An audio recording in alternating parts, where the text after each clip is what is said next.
My guest is Julie Simon. She's an MA, a master's in clinical psychology. She's got a MBA, a master's in business administration, marriage and family therapist, licensed, and she's just really smart. You graduated summa cum laude from UCLA, Bachelor of Arts degree in psychology.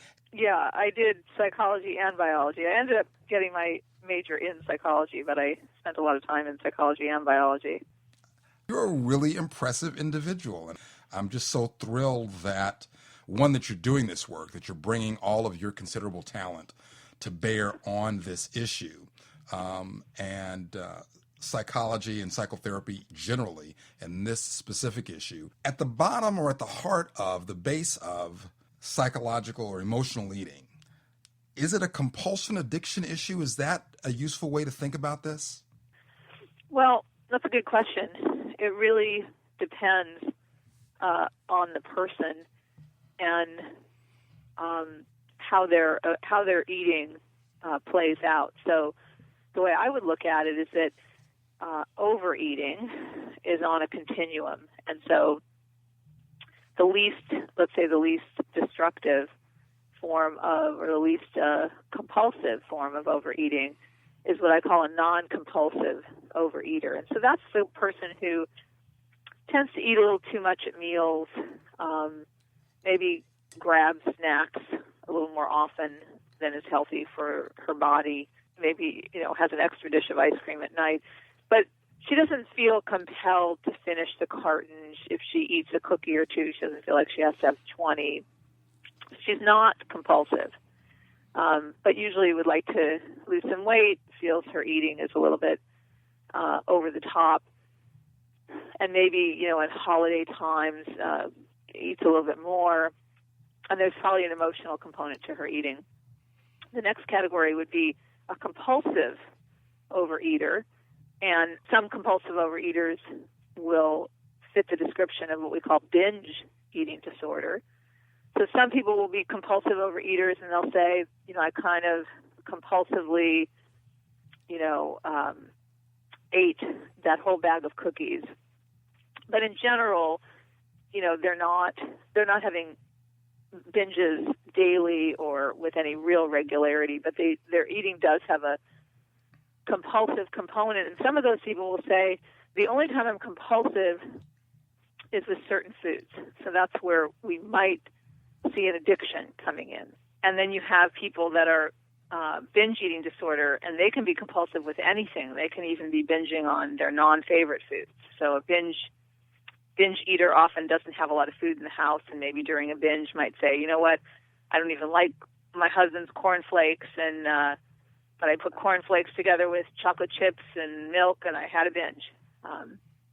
So we go from non-compulsive, we go to compulsive, binge eating disorder, and then we have bulimia, which is also has a compulsive component to it, compulsive binging and compulsive purging, which could be over-exercising or vomiting up meals, or laxatives and diuretics, or fasting, starving. So there is, on the spectrum of overeating or emotional eating, there certainly are people who are compulsive with their food. And I think that's the most painful condition, the people that feel the compulsions. And so when we're working with compulsive overeating, we have to look at both of the emotional component, what emotionally is driving the eating, but we also have to look, and some people don't do this, and it's part of what I include in my program, we also have to look at what people are eating, aren't actually eating, because sometimes the foods that we're most drawn to might be causing addiction, and we also might be drawn to them because we're self-medicating. We need certain foods to increase our brain chemicals, right? So there's a lot to look at. Overeating might seem like it's a very simple behavior, and people might say, well, just stop doing it. Just stop putting food in your mouth. But overeating is actually a very complex behavior, and it requires a comprehensive, multidimensional approach. And to that extent, it sounds like The idea of addressing this issue, the issue of overeating, wherever we happen to find ourselves on the spectrum, from non-compulsive overeating to the compulsive binge overeating, that your approach is what I've heard from a lot of other mental health professionals in terms of not only the spectrum aspect of it, but looking at sort of the outcome, the downside, and that is you need to do something about it if it's negatively impacting your life. Am I understanding that correctly? Well, I think anybody who struggles with their eating and has either extra weight on their body or physical symptoms from their eating, not feeling well, health challenges, those are the people that are motivated to contact me because they don't like their weight or their body image. Or they might say, you know what, my weight isn't so terrible, but my health is suffering. I've been told that I'm pre-diabetic, or I'm having sleep trouble, or they're in midlife and now they're not feeling too well from their eating. So that's when people start to come see me because something's not working anymore. Often they've tried, numerous diets before they've come to see me. And sometimes even with success. I've had people come to me and they say, I did Weight Watchers for a number of years. I lost 80 pounds. I was doing really well. I don't know why I gained the weight back, and I can't seem to get back to doing it, or I can't get back to Weight Watchers. Or people come to me and they say, this particular eating plan used to really work for me. Now it doesn't. I'm 20 pounds heavier than my heaviest that I've ever been. And I always help them understand that it's because a diet mentality ultimately doesn't address emotional eating. You can only keep yourself on a restricted eating plan for so long if you're an emotional eater before, your emotional material is going to come up and you're going to want to go to your favorite best friend comfort foods to deal with those emotional issues. So you can't address an emotional problem by putting someone on a diet. So that's typically why people end up in my office. Talk to me about the idea of perception. My sense is this, and that is there's a really huge, or at least a significant, negative sensibility about the idea of eating disorder. And to the extent that it may be a scientific term, a term that you find in the Diagnostic and Statistical Manual, the DSM, does that cause people problems if they think, I can't go to a psychologist, a mental health professional for this. I need to, I should be able to manage this with the diet. Is that a barrier to folks because they don't want to make that association that it's a problem on a psychological level? I think it might be at an early point in someone's eating challenges. But I actually think that by the time someone is seeking out a psychotherapist, for their issues, they've usually been struggling with this. And they can be young. I mean, people come to see me. I have people that are, in their teens who come and work with me or take my 12-week program. I have people that are in their 80s who come to me. So it's all ages of the spectrum. I would say the majority of people, though, are like late 20s to late 60s, because those are the ages when, by the time someone's in her late 20s, she's already tried those diets. She's tried things, and she's already seen that she kind of can't get this together on her own. Same with the people who are in their 50s and 60s. Like I said, they've tried a lot of things. They're beginning to think, there's something here that I can't seem to get a handle on. And what I love to tell people when they call me and they come in is that they're just missing some skills. I say, you know what, you're just missing some skills, and I can teach you the skills. It's not so difficult. I can teach you the skills. I can, show you some things that you might not be doing with your diet. And we can get this moving, and I give people hope, and I think that's what everyone wants. It reminds me of this weekend I was at a parenting workshop, and the facilitator was talking about how, the parents come in, and, you don't get any education when you give birth. You know, you're new parents. Nobody really teaches you how to manage children. And if you've got problems from your past, you know, your own stuff is coming through when you're parenting, you don't know what you're doing. Maybe you're blowing your top all the time. So she gets these parents in and she says, you know, I'm just going to give you some skills, you know, that you probably didn't gather along the way. How to manage your own emotions with your child and how to manage your child's emotions. And so it's the same thing when people come to me. I say, you know what, you're just missing skills. It's not that you're so damaged or there's so much wrong with you. You know, you have a lot that's right with you already. I'm just going to enhance that by teaching you how to take better care of yourself emotionally, cognitively, spiritually, and physically. And let's drill down into some of those skills. And if you're just joining me, my guest is Julie Simon. She is so many things that it's hard to really get it into a nice, clean soundbite because you have such an incredibly rich background with all the stuff that you've done. But suffice to say, you are, among other things, a marriage and family therapist. You are a psychotherapist and life coach who focuses on overeating. The idea of skills dealing with the issues of overeating, you've synthesized into sort of a three-part approach. Give us that. Well, basically, I've been running a 12-week program for close to 25 years for overeaters. I work with a lot of other conditions than overeating, and a lot of overeaters have those other issues like mood disorders and relationship challenges, and those are the kind of things that are underneath the overeating. So for nearly 25 years, I've been running a 12-week program for emotional eaters, overeaters. And the book that I wrote is based on the 12-week program. I wrote the book because I felt that people come to my program in Los Angeles and get lots of benefit, but there are people all over the world who weren't privy to my approach because they're not in Los Angeles. So I thought, let me write a book that covers the 12-week program and then turn that into a teleseminar series so that people in Germany and people in Africa and people in Australia, you know, can participate.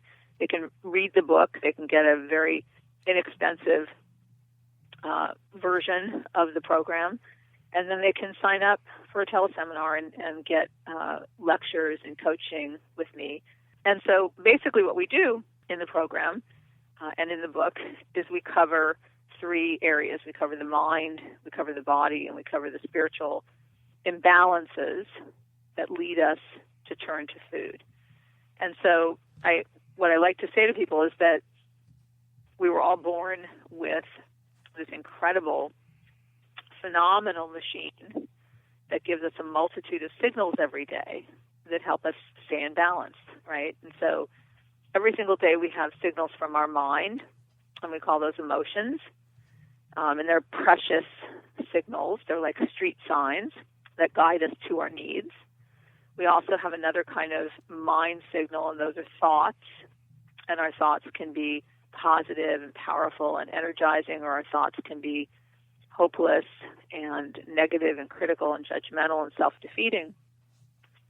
So we have those signals every day, emotions every day. Today I'm sad, today I'm happy, today I'm angry, today I'm lonely. We have, you know, research says we have, some deep thinkers have up to 90,000 thoughts a day. The average person has somewhere between 12 and 15,000 thoughts a day. So we've got a lot of mind signals going on all day. We also have this incredible machine gives us body signals every single day. It gives us hunger signals. It gives us cravings to help guide our selection of foods. It gives us fullness signals. There are receptor cells embedded in your stomach. They're called stretch cells. They stretch. And they're there to give you a stretch signal and tell you that your body has had enough food now. You also have caloric density receptors in your stomach. You have nutrient density receptors. All of these behind-the-scenes calculations that your body, your phenomenal, incredible body is making to help turn on your appetite hormones, the appetite-stimulating hormone ghrelin that turns on your appetite, leptin, the braking hormone, turns off your appetite so you don't get overweight and sluggish and get eaten by a predator, right? So the body is incredibly wise, giving us these signals. We get signals like fatigue and inflammation and pain. And then we get spiritual signals, signals like passion and purpose and excitement and hope and joy, or signals from our spirit like emptiness and hopelessness and meaninglessness and apathy, right? So my whole program and the work I do in general is to teach people to be mindful of the signals, right? What signal is your body sending you? What signal is your mind sending you? And we learn to pay attention to all those signals. And then, people will say, okay, well, if I pay attention to them, what do I do with them, right? Right. Why am I running to the refrigerator and grabbing the Ben & Jerry's? And I know not only I'm not necessarily all that hungry, but it might be all right to take a couple of scoops out. But no, I'm grabbing the whole pint. I'm sitting down, and I'm on a mission. I'm getting through this. Right. Right. And that's when I say to someone, okay, so some of the skills that I teach. So let's say, if there's any time that maybe you are hungry, okay, but you're wanting to choose unhealthy comfort foods, right? So you're finding that for breakfast, you don't want to eat a healthy breakfast. You want to have cookies and ice cream for breakfast. Or you're eating when you're not hungry. Like you said, you had a little treat of ice cream, but now, you had plenty of food and you're going back for more. Or you're just consistently overeating at meals, or you're snacking mindlessly. If that's the case, I ask people before they go for that next dish of ice cream to pull back and to do what I have a little 3-step process that I call an inner conversation. I ask people to take a few minutes, give yourself permission to go get the ice cream afterwards. So there's no restriction, nobody's putting any limits on you. Take a few minutes and check in with yourself, okay? So the 3-step process looks like this. So you're driving home from work, you've had a pretty rough week, rough day, and you think to yourself, I'm going to go through the drive-thru, right? And you kind of know you're going to do some damage. You're going to get a cheeseburger and fries and an ice cream and a Coke. And so I say, okay, give yourself permission that it's okay to go do that at the drive-thru, but go in the parking lot first. And just, if you have a piece of paper, just take it out. It's something that helps if we write these things down. Just start out by writing what you're feeling. Just become mindful. What are you feeling? Some person says, I'm feeling anxious. I'm feeling frustrated. I'm feeling angry at my boss. I'm feeling exhausted. I'm feeling worried about my job. I'm feeling lonely because I live alone. The person's feeling all these emotions, right? Now, just even that first step, just connecting to yourself in a kind, loving way can go a long way. I call it self-connection. It's like instead of just being kind of on automatic pilot, driving home from work, zoom, in like a zone of a fog, you just start to connect to yourself. There's a feeling self in there, that is just full of emotions. And you're just beginning to say, hey, what's going on inside of there? Next step, what do I need when I feel like this, when I'm feeling sad and frustrated and empty and lonely and angry? What do I need? Do I really need a cheeseburger and fries? I mean, is that really what I'm needing? What are my non-food needs? So the person stops and realizes, well, and often emotional eaters will say to me, I don't know what I'm feeling, number one. And number two, they often say, I have the faintest idea what I need. Okay, well, if you don't know what you need, nobody else can know what you need. So you can figure out what you need. And in my book and in my program, I have charts of needs to help you figure out what you need. The person sits down and says, I guess what I need is calming because I'm kind of anxious. I need some reassurance that I'm doing a good job, maybe some validation. I guess I need some comfort and some soothing. I feel kind of agitated and uptight. All right, so if we just stop for a second and we think about those needs, it's not really a cheeseburger and fries. I mean, yeah, that'll kind of numb you out because those foods are loaded with Delicious sugar. and They're wonderful. delicious.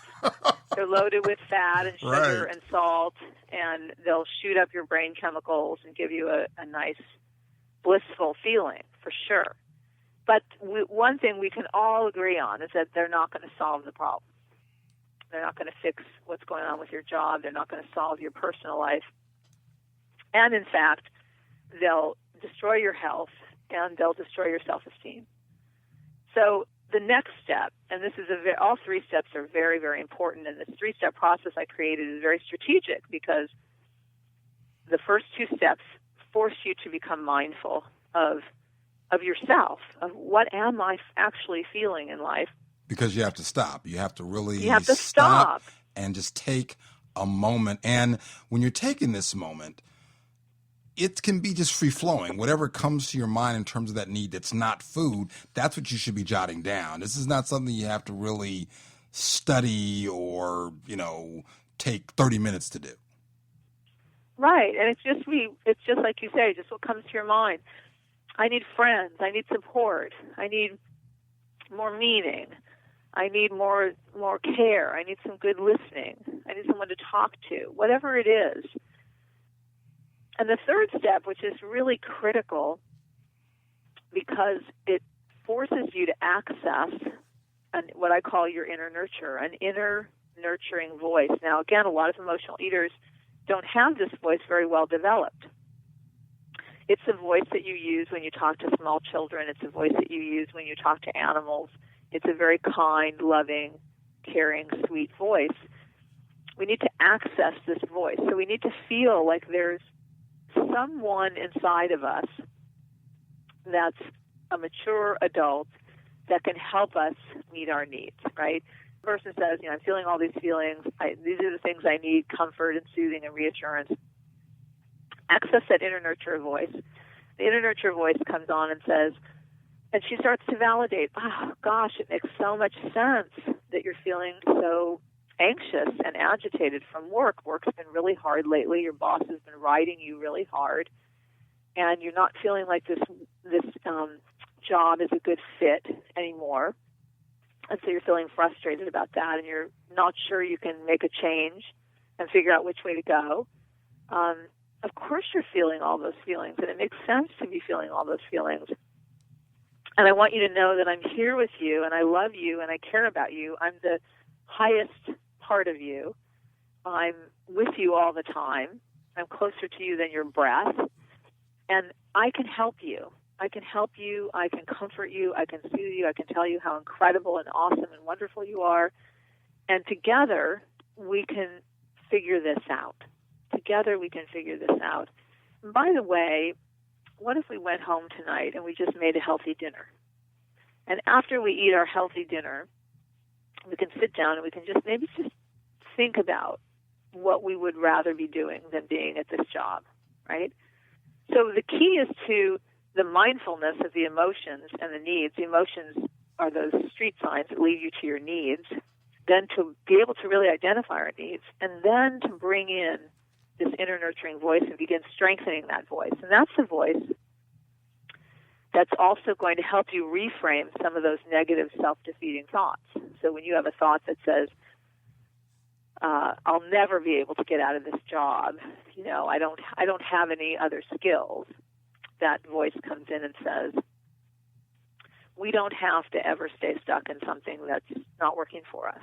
And I love you and I care about you, and we can together find a way to do some kind of work that's more satisfying. We can, and we will, right? To learn that positive, uplifting voice inside.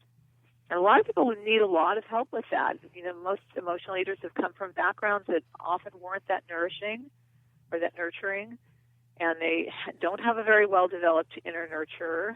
They've got what I call a very well-developed inner critic, very strong, critical, like a lot of us do.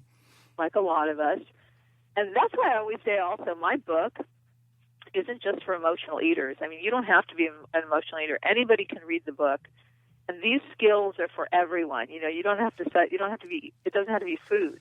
And that's what Because I was going to ask self-esteem- you about. That's exactly what I was going to ask you about. That's where I was going to go next, as a matter of fact. It sounds like these are indeed strategies that apply to just life in general, to be able to stop and take a moment and figure out what's going on before you go do something that you probably shouldn't, whether that's Exactly. spending too much It doesn't money. have to be food. Yeah, whether it's spending too much money or drinking or, yelling at your kids or whatever it is, because those Exactly. destructive types of behaviors, even though they may be flare-ups and momentary, come from this kind of place where what you're yelling at or what you're taking it out on, whether it be food or otherwise, really probably isn't the issue. Do you agree with that? Is that accurate?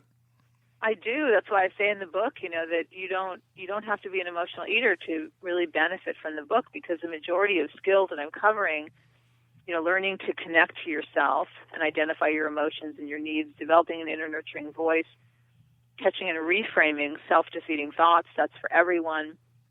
Learning how to self-soothe, that's for everyone. Learning how to grieve losses and disappointments, that's for everyone.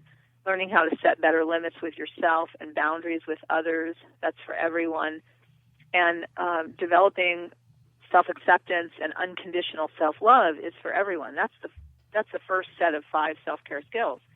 Those are for everyone across the board, because everyone who comes to me, whether they're an emotional eater or they're a gambler or they're somebody, people come to me who aren't emotional eaters. People come to me with relationship challenges, couples issues, mood disorders. Everyone who comes to me needs these skills. They just do. They need to know how to unconditionally love themselves. They need to know how to reframe those thoughts. They need to know how to set better boundaries with people in their lives. They need to know how to set limits with themselves. They need to know how to activate themselves, how to connect to themselves in a loving, kind way. So these skills are for everyone. And even the second part of the book, which is all about the physical imbalances that lead us to use food, the second part of the book, again, is for everyone, because all of us need to learn how to pay attention to our hunger and fullness cues. All of us need to learn how to, eat foods that are consistent with our human design. That's the second chapter in part 2. Learning how to add unprocessed whole plant foods to our eating plan. That's for everyone.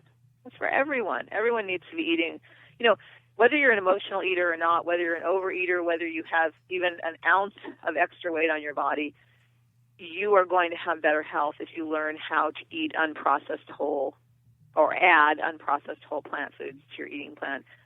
So many of the illnesses, both emotional and physical, that people are suffering from today are because our eating is so full of processed food today, our eating plans, and so high in animal foods of animal origin. So that chapter is for everyone. Also, the next chapter is on body imbalances, food addiction, food allergies, hormonal imbalances. We also talk about stress reduction. That's for everybody.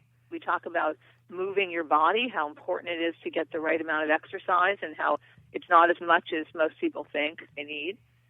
And the final chapter in part 2 is on sleep, getting rejuvenative, quality sleep, learning to sleep to satiation.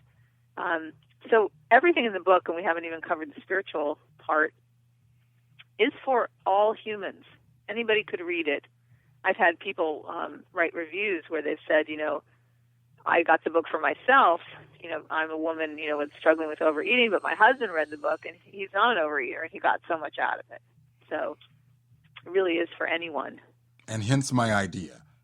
I think we do a new cover, same content, and you just put an X through the eaters part, and just put it'll be just the emotional repair manual. Or you could do an X through emotional and eaters. It's just the repair manual, the human being repair and maintenance guide, because this is great. This is great stuff. And if you're just joining me, my guest is Julie Simon. She's a licensed psychotherapist, life coach. She's so many other things. She's an incredibly talented, bright, capable individual who has focused her energies on, among other things, overeating, and she deals with a lot of the other issues that are associated with what we go through as human beings. And I want to talk about some of those in the few minutes we have remaining, Julie, in the context of the step about connecting with yourself, the step about being kind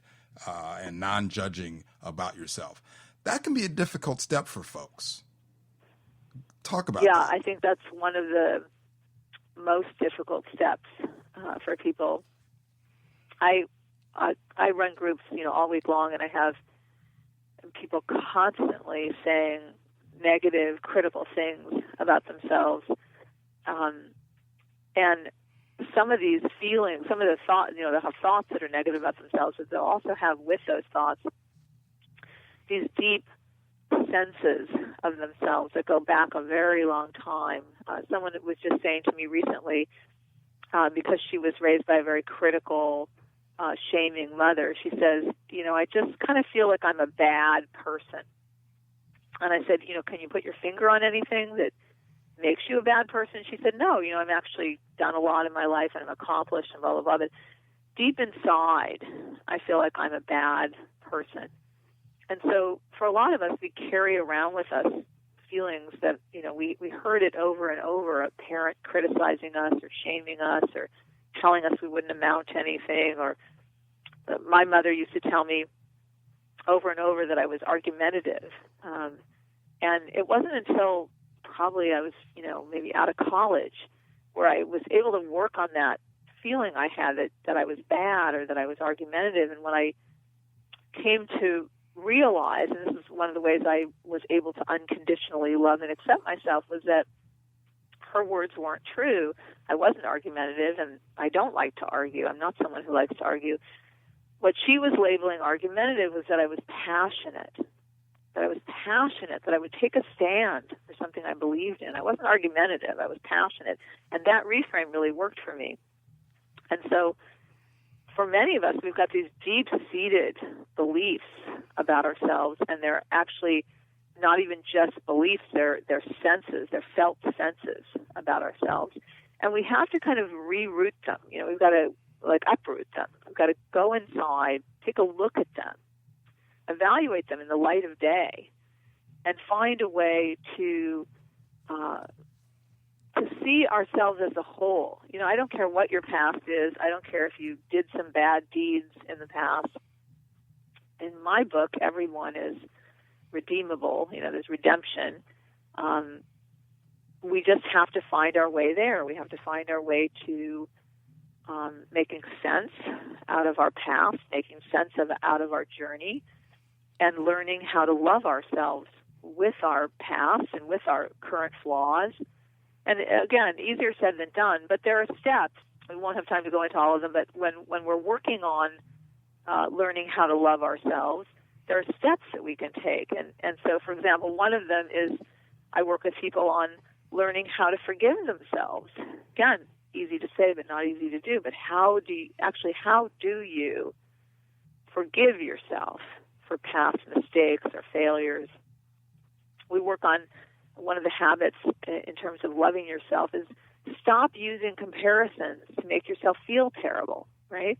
Use comparisons for inspiration and motivation only. So stop looking at that incredible woman's body and say, oh my God, she looks so great. I'm a piece of shit. I could never look good, right? Stop.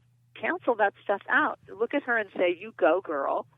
And see if you can be inspired, right? Yes, indeed. The minute you turn it on yourself, you're back in that low self-esteem land.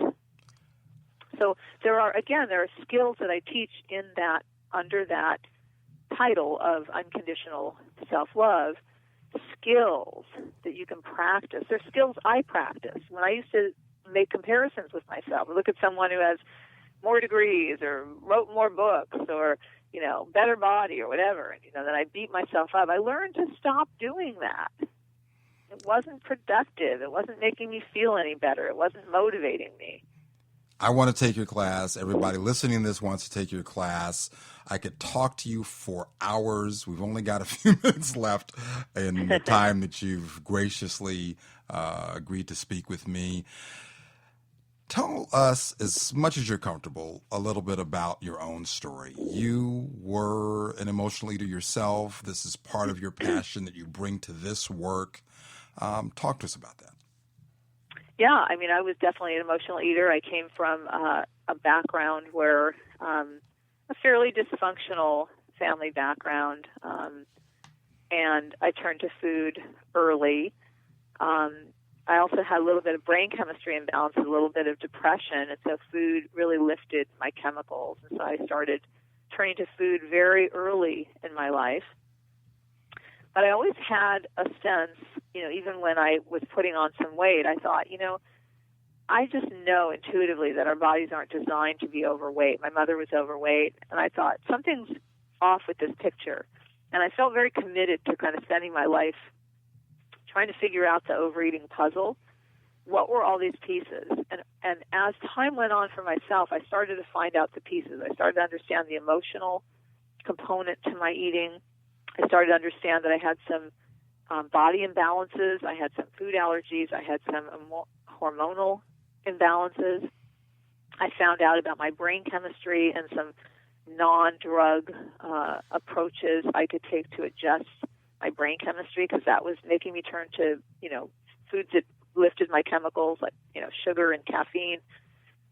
And then the spiritual component came in for me, where I found something higher, some divine force that I'll call God. And as all those pieces came together for me, my eating dramatically shifted, my weight regulated, right where it needed to be, without ever having to go on a diet. And so as all those pieces came together for me, I thought, you know what, I know this road like the back of my hand, and now I need to go out and teach it to people and pull these pieces together. So, because the other thing I found is that as I was recovering, there was no place for me to go that could teach it all to me. I was pulling it together from doctors and from holistic practitioners and from therapists and from gurus, spiritual gurus. I was pulling all these pieces together, and I thought, where are people going to get all this material? Not that many people are as driven as I am. I'm very driven to, I'm excited about life, and I'm passionate. And so I thought, where are people going to go to find all these pieces? They're going to have to go on a journey like I did everywhere.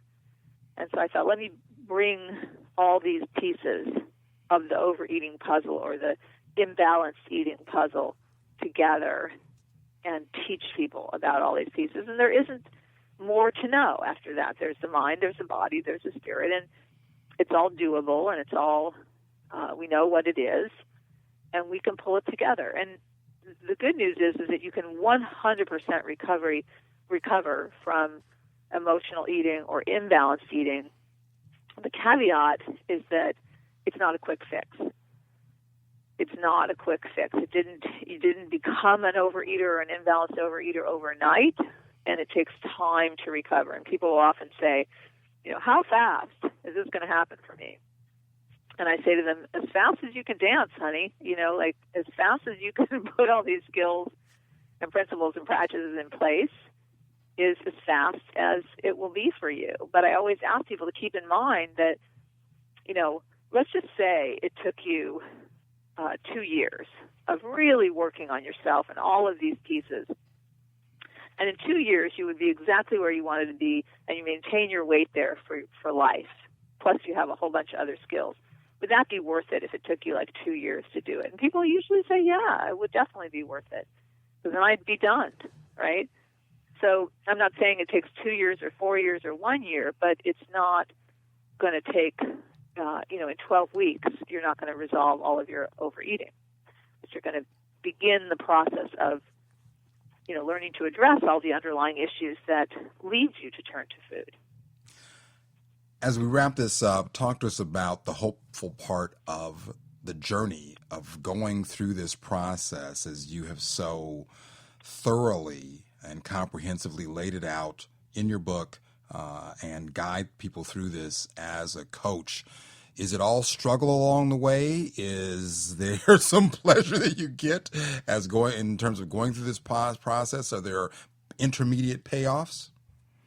There's totally intermediate payoffs, and it reminds me of what I was saying to someone I worked with yesterday, where we were working on some of her self-esteem issues and kind of checking in with herself. When, as an example, when people, coworkers or boss or mother or someone says something to her, gives her a quick opinion or a quick criticism, it immediately leads to self-doubt for her. She immediately starts beating herself up and feeling self-doubt.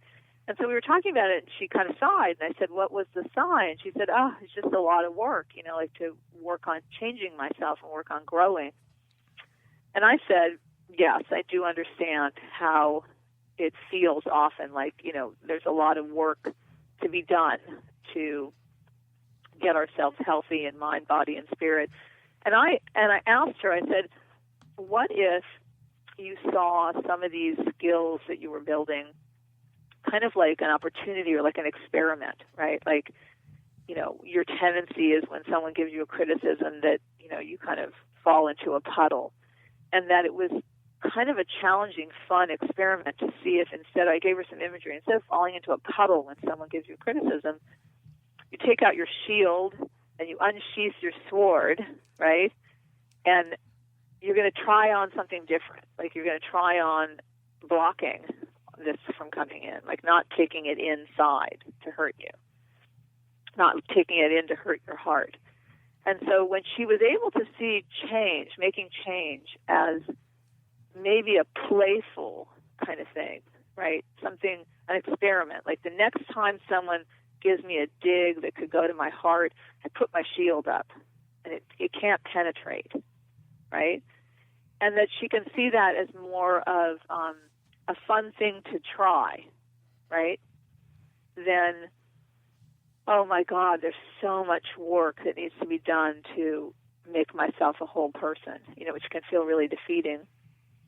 So what I would say is to take the journey of recovery, the journey of healing parts of yourself that maybe need some healing, and take it in little tiny baby steps and see if you can, see it as like if you were learning to play the guitar, or you're learning to play the piano, just baby steps.